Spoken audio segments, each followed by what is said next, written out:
Hey, BA fam, it's Mandy Money here, aka Mandra.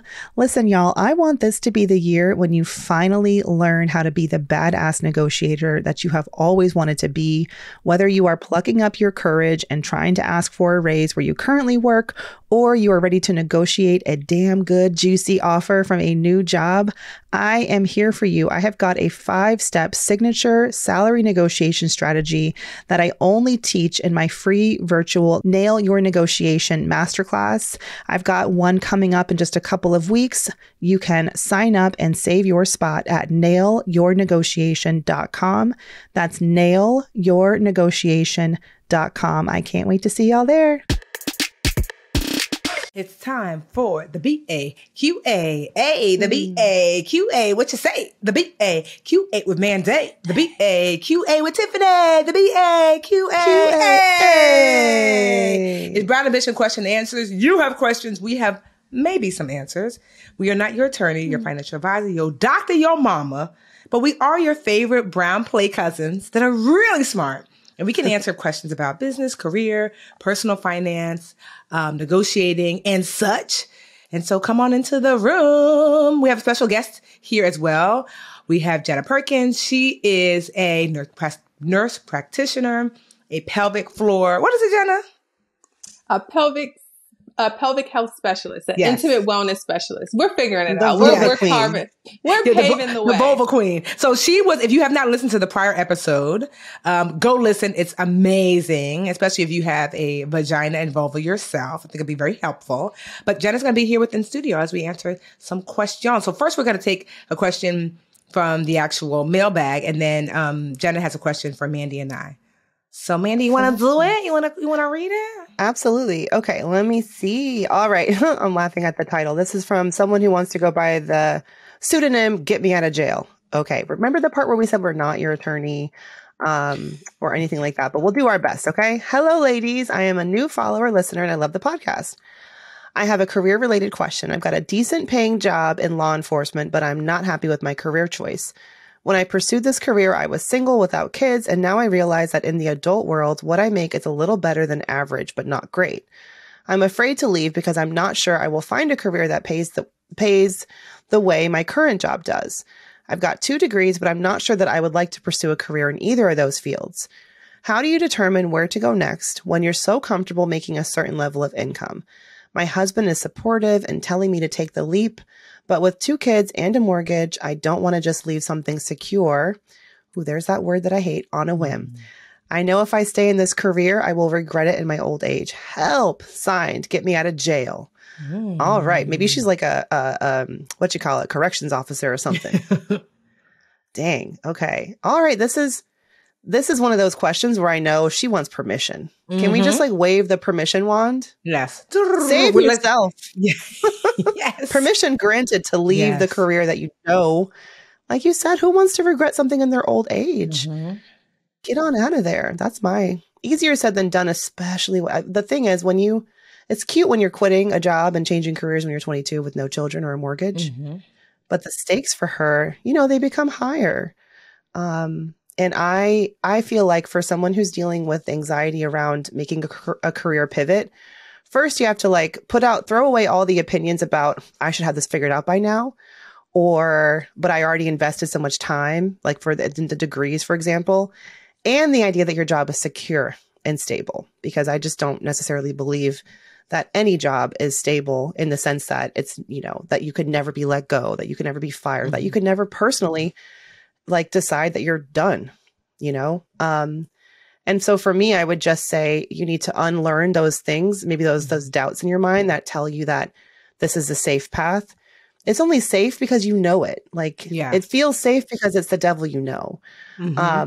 and I think the first step for you to figure out what you want to do next is to start allowing yourself to explore other options and surround yourself with some people who are doing a different thing.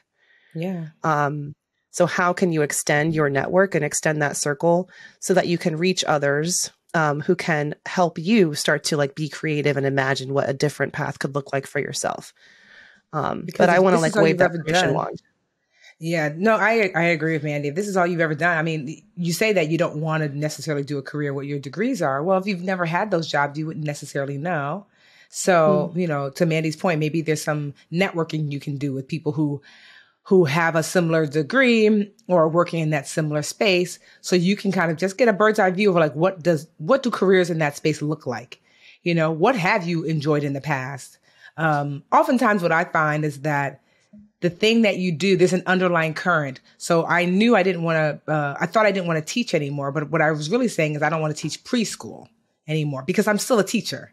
That's a current that comes with me, If you listen to the episode prior, Jenna was saying, our guest, how, education is also a component that she's always enjoyed and providing resources. And in her own business now, she's still able to do that.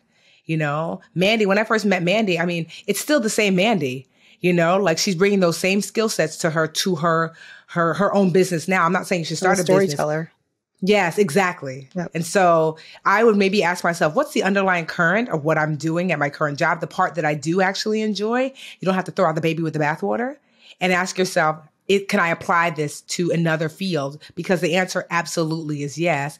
And, I promise you this, I was just talking to a friend of mine who literally she gave her 4 weeks notice. This is her last week. And she called me crying because she was like, I'm always tired. She's got a kid and her husband's really supportive as well. And he's been trying to tell her to leave for the longest. And she's just like, I'm tired. I'm not feeling happy, and she just needed permission to take the leap. And one of the things I'd asked my sister Tracy when she left her corporate job, and she said she wished she knew back then that this is actually the hardest part.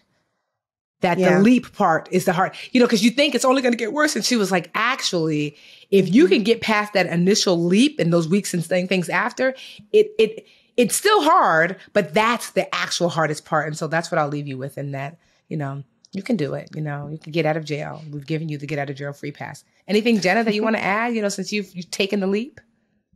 I think that you guys nailed it, but it's definitely hard, but it's worth it. And if you are feeling like you're not where you are meant to be, then it's never going to feel better. You're never going to feel well in a space that was not designed for you. So make the move and prioritize yourself. And trust yourself. Women, we don't trust ourselves. At the end of the day, and I'll just leave you with this. I know we got to get to Jenna's question. But the last thing I will say, get me out of jail, is that you are your own job security. Like your skills, your passion, your education, your knowledge, your whatever makes you sparkle and special. That is what you should consider trusting, not necessarily a job, but you yourself. And I hope for more women that we can learn to trust ourselves so we can take a leap, whether it's into entrepreneurship or into a different career path, because you got you. At the end of the day, no one can take away your experience in law enforcement. And what if you make a change and you don't love it? You can go back. Like, you're not giving up on just a job, like I want you to get to a place where you can trust your gut, trust yourself, that you will catch yourself, and you got the support of your partner. So permission wand waved. Hey, let's all wave our wand together. 1, 2, 3, wand waved. As my son says, the brown girl waved. I love it. Abacadabra, okay? AKA my bestie. Rio's my bestie. She says her son. I'm like, girl, that's secondary to my bestie. Yes. Hey, BA fam. Many skincare experts and dermatologists have long touted the benefits of increased indoor humidity for healthy, glowing skin. For a long time, I've been using humidifier for my skin, sleep, and overall wellness. The problem? Traditional models are notorious for being bulky, ugly, moldy, and impossible to maintain. That's where Canopy Humidifier comes in.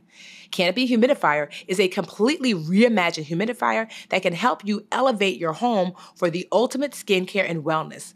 The Canopy Humidifier's clean moisture can help combat dryness, sensitivity, dullness, and fine lines and wrinkles.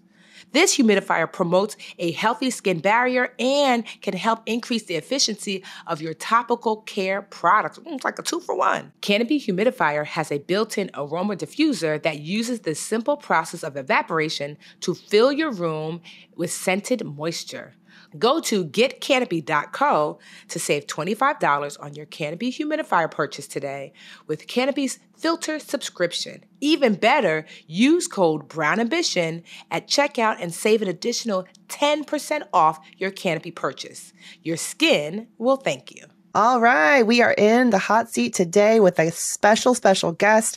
Again, if y'all have not listened to our V-Day episode and it's not the V you might be thinking of, please go back and check out the episode with our guest today. Her name is Jenna Perkins. She is a new entrepreneur, relatively new. Congratulations on 1 year. But we'd love to hear what question you have for us, Jenna. Yeah, so I took the lead by, gave myself permission to recognize that I was not in alignment. And so I've done the hard work. And now I feel like I'm at a space in the business where it's either start to reward myself financially, like, am I ready to pay myself, or do I hire someone else that could potentially bring in more revenue? Do I delay that gratification? So I'm just at a point where, how do you know when it's time to hire more help? That's my question. Wow. As a resident business coach, mymentortiffany.com. If you're not one of my mentees, you ought to be. So here's the thing. I wish somebody would have told me. I didn't think, one, I'm glad that you think that you have a choice and an option, because entrepreneurship, the way it's been presented, is that if you're not growing, what are you doing? Like, you should always be on the search to making more money. That's the point. That's what that was the sentiment that I felt. And that's the sentiment that was like shared with me overall. But now, the Sade era Tiffany is glad that, Jenna, that you're thinking to yourself, I do have the option to decide, is this enough for me? Like, if my business is able to pay me, I'm just making up a number, $100,000 a year, I don't have to necessarily worry.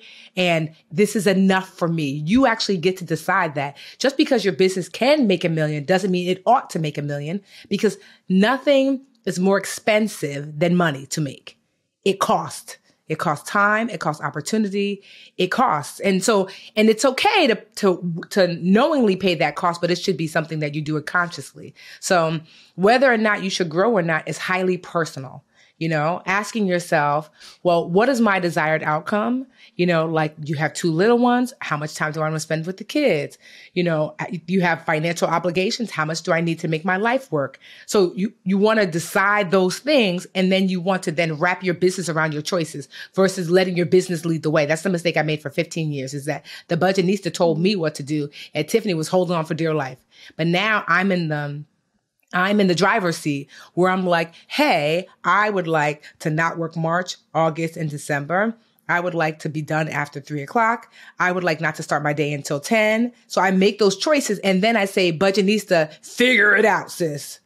You got to work around those parameters. And so that's why I'll say there's no right or wrong. Although I will say having help is always, it almost always is helpful, So if you're knowing that you don't want to, you want to be able to take vacations, you want to be able to, spend time with family and friends and things. So, having someone help you, is never going to be a bad thing if it's the right person.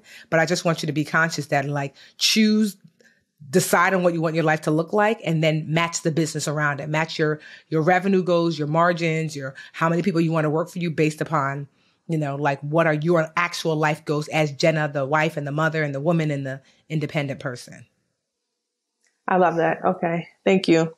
I'm nodding too. And I just want to say, Jenna, like, for me, I did hire an assistant about, I don't know, I've been through 3 assistants. You go through a couple, you got to find the right fit.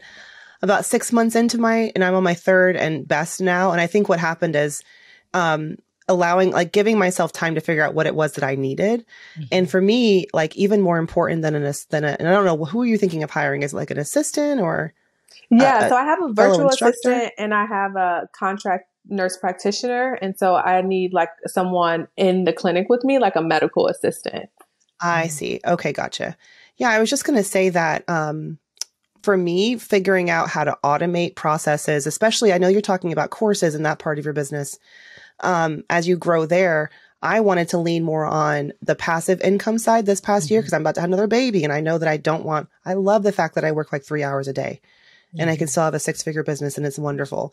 I want to keep that going, but the way that I was doing it before wasn't going to work for me to take a lot of time off. So really leaning into, like, how can I automate my systems so that they function without me, like my engagement, my audience outreach, enrollment in my courses, in the paid offerings that I have. how can I automate that? And so it may not necessarily be a human that can help, you increase your, your profitability or like make things more efficient, but like what are systems and processes that can become more efficient that then free you up, whether budget wise or time wise to focus on other aspects of the business. And I'm all about that. And I feel like if you ever want to chat about automations or processes in the course, and Tiffany, obviously with Live Richer Academy is an OG in the whole course space. And there's been a huge explosion of new tools and systems for that. I think that's a really exciting part of my business that can run without me running ragged, Yeah.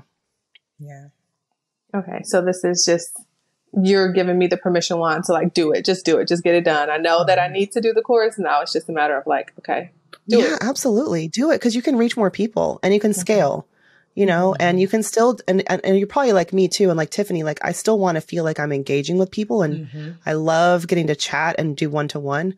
But having a hybrid system, like where you can reach many and then reach a few, more personally, more intimately. I just love it. 'Cause I mean, not only is it smart business wise and profit wise, but, for your time and your sanity, 'cause you are just one person, even though you're a unicorn. Yes. Like Mandy said, you want to plan for the future, but don't delay paying yourself for too long. Because I have definitely done that. At one point, the Academy was paying me such good money that I kind of brushed it underneath the carpet that the Budgetnista for 6 years paid me nothing. When I say nothing, nada, zero. Because the Academy was paying me like 7 figures. And I was like, oh, girl, I'm fine. But why do you have a business that doesn't pay you? Because I had so many employees, because I wanted to make sure Black women were not just paid, but overpaid. And I was working like a dog and I was making sure everyone was taken care of, but not me, because I felt slightly guilty because you make so much over here. How dare you also expect this other business to pay you? And now that's just not the case anymore. That it's ridiculous to have a business that does not compensate you. It's one thing if there's nothing there, you're still working, but so just keep that in mind that you do deserve to be paid as well, because sometimes I feel like Black women, we can feel guilt around receiving payment from the very thing that we built, because we're technically okay. Nobody asked you all that, sis. You have a business, it ought to pay you. So I had no option. I'm like, once my savings ran out, I was like, okay, I got to pay myself now. I always pay on time too. It's great. I was just like, girl, we never late over here. No, you want a bonus? If you are a BA listener and you have a QA for the BA, you can ask. We are Brown Ambition Podcast on Instagram. You can slide into our DMs. We are the BA Podcast on Twitter. You could tweet us. We are brownambitionpodcast.com. You can ask us anything there. There's like an Ask Us Anything button. And we love your questions. We had the special guest, Jenna Perkins, in here today. She's a nurse practitioner and a pelvic floor health specialist.